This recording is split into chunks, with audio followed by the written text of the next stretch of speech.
All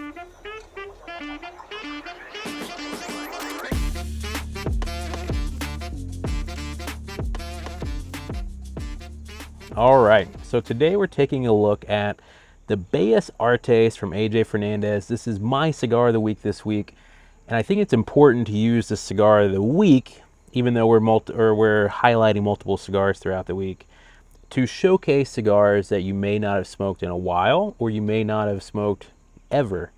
Some things just get lost in the noise. Some factories, some brands have stellar cigars that a lot of us don't know about just because we're not following their news. But I first tried this cigar in 2016 at AJ's factory in Nicaragua. It was it was the strongest cigar I'm pretty sure I had at the time. It was also the first time I ever passed a cigar around a group of grown men, which was also interesting. But you know what? When AJ has one sample left of a cigar that's unreleased and he passes it to you, you smoke it. It's just what you do. But I remember thinking at the time that this cigar was very strong for me in my journey in 2016, but it was also very good. And so I've picked up multiple boxes throughout the years. It's been such a joy to follow the evolution of this cigar. It's changed slightly since 2016, but I think at its root, at its core, it stayed very true to what I remember, which was that syrupy, peppery strength and grace, the combo of strength and grace. And my box, I believe, is from 2022. This is my last box, and I realized I was pulling the last one. So I thought, better clue people in to this cigar that haven't otherwise tried it or tried it recently.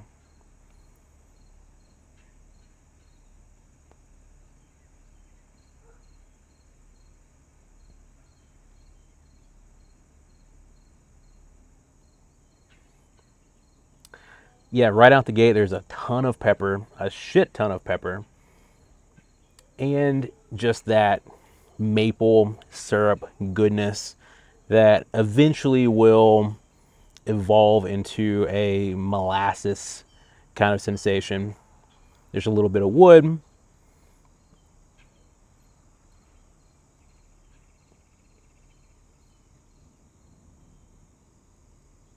A little bit of graham cracker, and I call the wood oak at this point.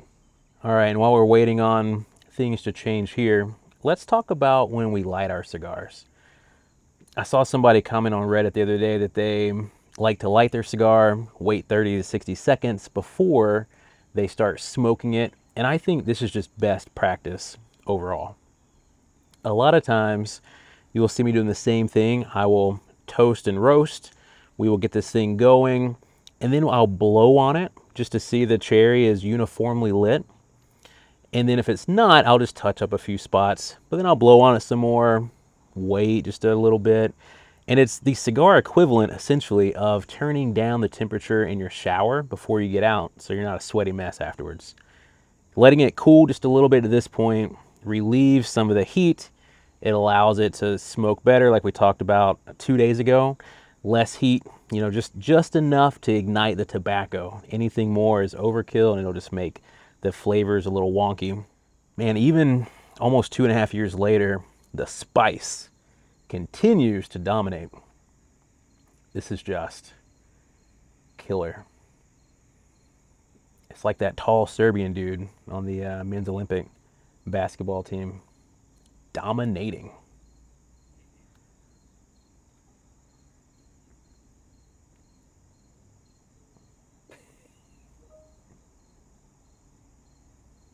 He was shutting people down. I mean, if it wasn't for Steph Curry, I don't know we would have won that first game. He had like a third of the fucking points. Yeah, right now, it's just a lot of pepper, a lot of oak. The syrupy sweetness is going to the background a little bit at this point. It's still there, but it's dominated by pepper and oak right now. All right, so let's take a look at the blend. This guy's got a Rojita wrapper, which I'm about to Google.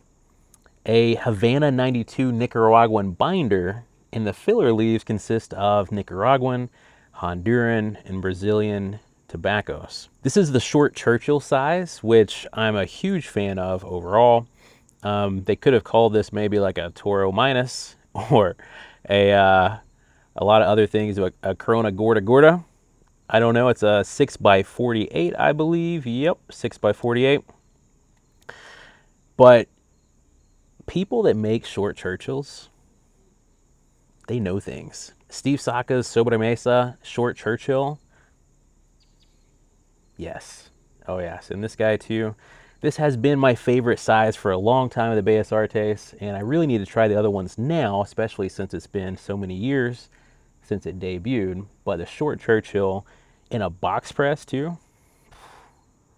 Money. From Cigar Aficionado, it showcases a hybrid wrapper that Fernandez refers to as Rojita, which is a cross between 3 strains of tobacco: Connecticut 8212, Corojo 99, and Havana 2000. Right about here, baking spices really emerge. I'm feeling this as cinnamon, lots of cinnamon. And there's just a touch of a citrus vibe, for lack of a better word. But those just did not deliver. You just don't deliver. Somebody should do a commercial.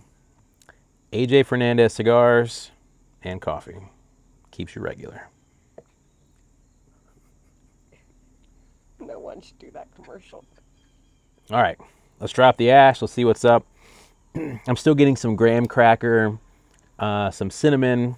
Every now and then this citrusy sensation. It had already started to switch to molasses instead of that maple syrup. Just a darker expression of it. Almost a caramelly expression of it as well. And then, of course, the pepper is still there, but I think it is shifting to more of a cinnamon type of deal. So we drop the ash. Let's see what's up.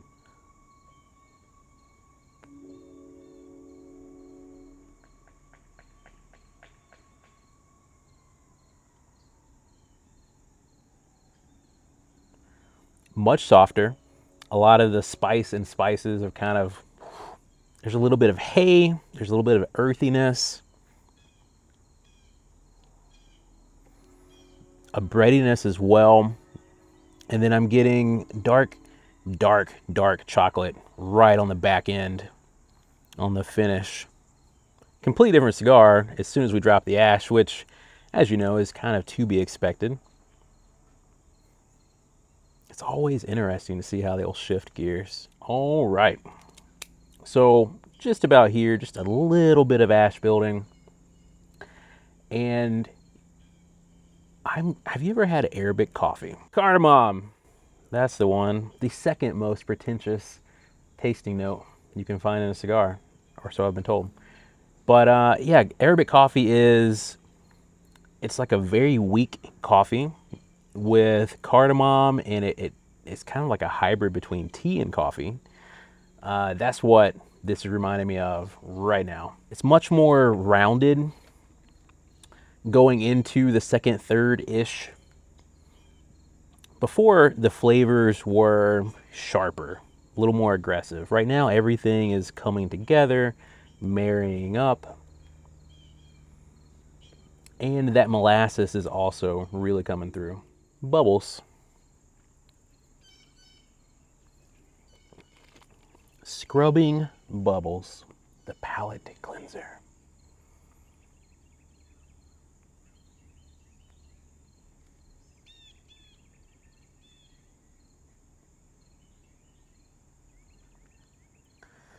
Still bready, still getting that Arabic coffee, cinnamon, the occasional citrus twang. So good. This is also a killer bourbon pairing. This is a killer rye pairing. I would be doing this with bourbon or rye, except it gets hot. It gets really hot. So I'm doing this in the morning with coffee and sparkling water. But Yeah, this cigar, it stands up to a lot of things. I've even had it with Booker's, and I thought that was a pretty solid pairing.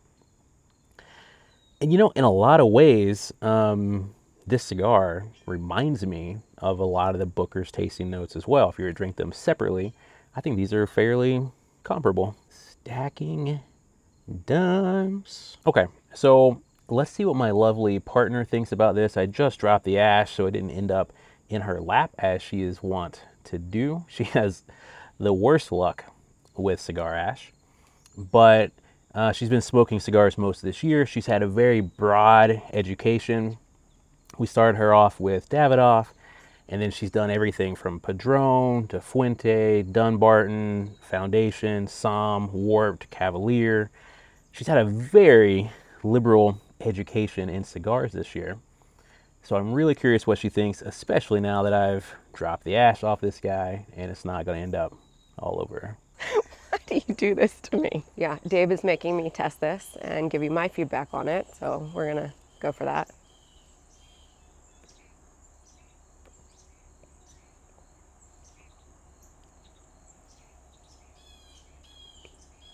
So I definitely get the cardamom that Dave was talking about before.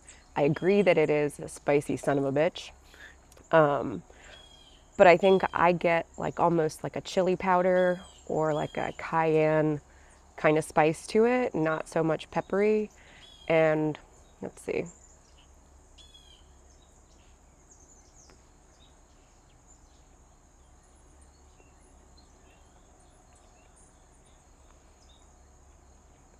Like a hardwood, no hay.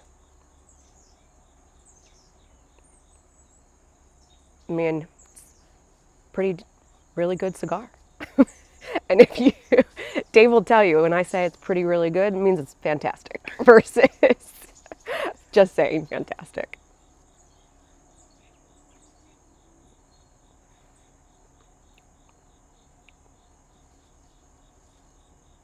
Slaps.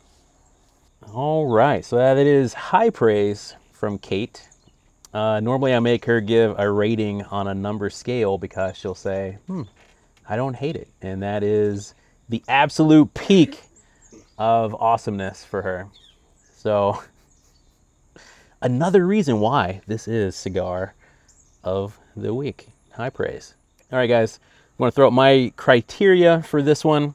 Hope you have a wonderful Thursday, and we will see you soon.